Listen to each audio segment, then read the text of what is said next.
डान्सच्या क्लासला गेला होता. अगे बाय आमका तरी शिव कसलो डान्स तो माका शिकवतात शिकतय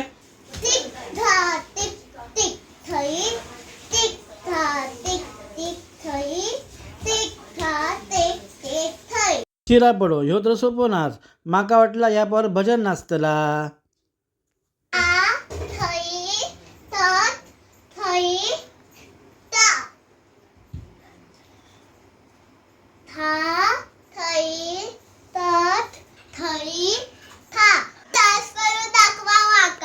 या तर सोप्या माका कळला. आता मी करते हो वाजूक तू था थे थक थे था थे.